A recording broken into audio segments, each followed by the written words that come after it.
أجيو تعرفوا ما هي المنطقة اللي ممنوع فيها ركوب السيارات والدراجات النارية ومتاح فيها ركوب التلفريك والطاكسي والطوبيس وحتى الدراجات الهوائية. حقائق مذهلة وأسرار غريبة ومعلومات أول مرة ستعرفها عن مدينة أكادير جوهرة الجنوب.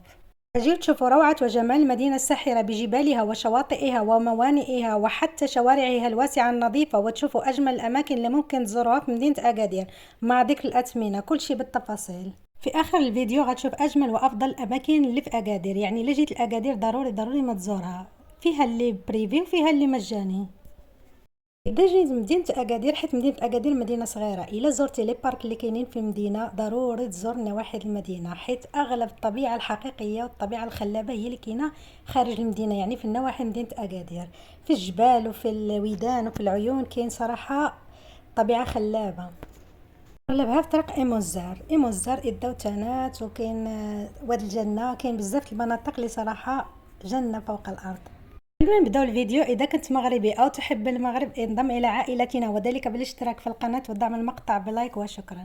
قصبة أكادير أوفلا تشرف القصبة على مدينة أكادير التي تبعد عنها إلا ببضعة دقائق، وأكادير أوفلا تسمية أمازيغية تعني حرفيا المخزن أعلاه، وهي تعد هي أبرز معالم المدينة، ولها إطلالة أخاذة على خليج الأكادير وأطرافها، فمن هنا يمكن تأمل المدينة الممتدة إلى الأفق والاستمتاع بمنظر الغروب الساحر. من هنا ممكن أن تشاهد مدينة أكادير من زاويات مختلفة تماما. تقع القصبة بمدخل المدينة وتطل على أعلى التلة التي يحمل جانبها الجنوبي الإشارة الشهيرة الله الملك الوطن، وهي جزء يدل على المدينة القديمة. إن أكادير أوفيلا كانت على مدى قرون مضت ملتقى استراتيجي للطرق التجارية القارية القادمة من الصحراء والطرق البحرية نحو أوروبا وآسيا وأمريكا، وكانت تستقبل التجار من جميع الجنسيات من فرنسا وإنجلترا والنمسا والبرتغال وإسبانيا وهولندا، وهناك إشارة على مرور الهولنديين منحوتة على بوابة القصبة التي لا تزال قائمة تقول خافوا الله واحترموا الملك باللغتين العربية والهولندية. للوصول إلى هناك يمكنك ركوب التلفريك من أكادير، في هذه الحالة يمكنك الاستمتاع بإطلالة رائعة على طول كيلومتر و700 متر في وقت وصول يقدر ب10 دقائق إلى 15 دقيقة. كانت القصبة في القديم حاضرة نشيطة تتألف من بيوت تفصل بينها دروب ضيقة وساحات تجارية وجامع كبير ومشفى ومبنى المخزن الملاح.